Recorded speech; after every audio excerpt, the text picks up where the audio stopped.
Okay, here we are. As you can see, stationary just like we were before. Same map, but without all the crap. Cockpit glass, the cockpit.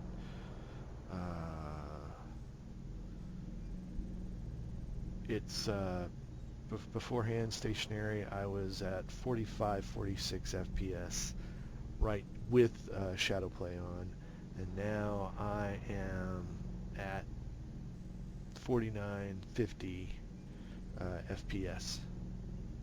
You got tree movement, the whole kit caboodle. So back up a bit. There's supposed to be more trees. There's some more trees in there. See if that makes a difference. Actually, it went up a little bit with more trees in there. Why did it go up? I like how the trees are moving even more. That's kind of cool. All right, so moving around. Yeah, I'm definitely getting more performance. I mean, it only makes sense. I don't understand why there's a debate on it. The less your GPU has to do, the better it's going to be, the happier it's going to be. And the cockpit, while neat, it's not functional, guys. If it were a functional element, new target acquired. I'd be like, yeah, we need the cockpit, oh my god. But the problem is, on 99% of the mechs, you do this, damn near the entire cockpit is gone. So, how important can it be when 2/3 of your view mode, the thing disappears, and, you know, seriously, most of the cockpit doesn't do a damn thing. Cockpit glass, yeah, it's kind of neat. You let me in it the first few times, I'm like, hey, that's neat. After a while, I'm going to be like, okay, I'm done with it. Let's move on to something less tedious. Like, oh, I don't know, you know, more mechs. I mean, I hate to say it, but I'm one of those people that will spend money on mechs and mech bays. Occasionally MC to convert extra experience, mech experience to GXP, so on and so forth. But as far as all the rest of the silliness, you know, paints and you know, camouflage patterns, and, you know, stuff that long term doesn't have a real effect on the matter. I don't care. I mean, I'd rather, this is nice. I mean, I'm maintaining my frame rate at around 40. I haven't noticed it dropping below 30. It might have. But the game looks really fantastic. This is my vision, my conception of what a mech warrior is supposed to see when he puts on his neuro helmet. Oh, I overheated. You know, bare essentials. My understanding of military, you know, they follow the KISS method. Keep it simple, stupid. And in video game, ambiance, etc., I get that. But there is a time and a place. And, you know, during actual gameplay, I would strongly disagree that it's the time and place for film grain, cockpit glass, grittiness, overabundant fog, etc., etc. I mean, the fog, willing to live with it. Obviously, I have the same fog level as before. Trees, I think I actually have more trees, but maybe that's just because I'm able to see more of the terrain. I noticed that we have more trees. I don't know. It's just me. But the kicker is, I get my FPS, all right? I don't have to sit there and buy the biggest, baddest system.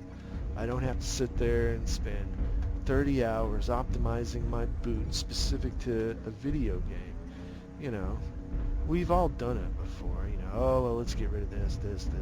Oh, I don't think I need that. Okay, let's just turn this service off. Let's turn that service off. Oh, let's get rid of this background process. Okay, all right. Let's play. Just to, you know, squeeze out a few more ergs. You know, we're in a time where we've got multi-core CPUs and GPUs, and you know, having to invest hours to prep to play a game these days is silly. I mean, this looks fantastic. And again, were I a game reviewer, I'd be like, okay, cool, yeah, that you have the option to have a really authentic, realistic feel of what it is to be a MechWarrior in the third and fourth succession wars. But we're talking post fourth succession war here. Technology's on the upswing. Improvements are there. Grey Death memory core has been released to all the houses. So, you know, we're no longer talking about mechs that have been handed down, you know, hundreds of years in families. They're beginning the mass production of war machines, ramping up in preparation, unbeknownst to them, in preparation to the invasion of the clans. So this is what a modern mech warrior, quote unquote modern mech warrior, would see. You know, clear view, you know, unobstructed, other than the missing, you know, rear view camera, which is, you know, oh my God, don't get me started on that. But you know, why add cockpit glass and not give me a rear view camera first? sorry. Anyway, but you know, honestly, this doesn't require this setting doesn't require any extra modifications done to any other config file other than user config. And as we have seen from PGI, it is allowed. Hopefully they don't turn it off. It's one of those things where, yeah, we'll let you do it for as long as we don't break it. Once we break it, haha, you're screwed.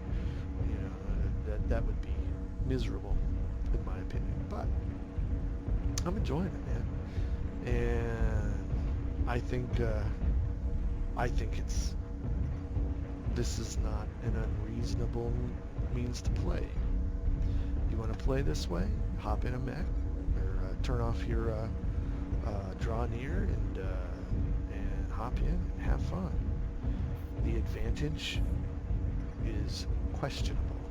For example, you can see above you and you can shoot things that you wouldn't normally see. You notice that PGI has hard locked the up and down range on most of their mechs.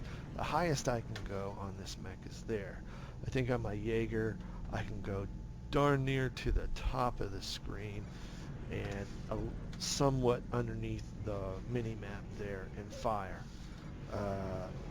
Since I cannot fire in either my Jaeger or this mech below the farthest point here, and I can't fire like my cursor. I couldn't suddenly whip my cursor around and be firing, you know, at the extreme side of the screen.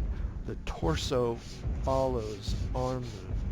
It's not just a feature of locking, it's an actual feature of the whole system where the torso follows arm movement slowly, admittedly, but it will move in that direction. So you're never going to be able to fire much beyond the center portion of the HUD. And if, you know, for those mechs that can reach below their monitor, that means reach below the mini-map rather, it means that, you know, you're still not going to be able to see what's directly in front of you in the center, and you're not going to be able to fire at it reliably. You're going to be using the same guesswork there. Above, yeah, but honestly, how many times do you have to fire at that angle? I mean, people, really? You're firing at this angle often enough to where it's an advantage that you don't have the cockpit covering it. I don't think so. At 5, 6, 700 meter ranges where most battles take place, that ain't gonna make a hill of difference, because at 5, 600 meters, let's see here. I mean, crap, the top of that. There's a mech on the top of that. 200 meters away. 170 meters away. We're still not out of the cockpit range here. 110 meters away. I mean, you know, maybe we're approaching the limits of the Cicada cockpit. Other mechs, this wouldn't be a limitation. But as you can see, even if here we go, I can't fire beyond that. I can't aim until I back up. So where's the advantage? And you know, if you're doing it at that range anyway, you know, most of the time it's a brawl. It's a eye contact brawl. It's not sitting up there, you know, you got some guy up there shooting down on you. That is such a rare occurrence. Typically, in this map, they're over there sniping you. So the argument is questionable whether or not an undue advantage is granted. I mean, come on. Target. I want to yell at you people sometimes and scream, grow a brain! But too many enjoy reactionary, and well, as I mentioned before, don't even believe that the Earth is actually round. But be that as it may, here you go. I'm done with this. So, good day. Thank you for your time. What would you think if I sang out of tune? Would you stand up and walk out on me? Lend me your ears and I'll sing you a song, and I'll try not to sing out of key. I get by with a little help from my friends. I get high with a little help from my friends. I'm gonna try with a little help from my friends.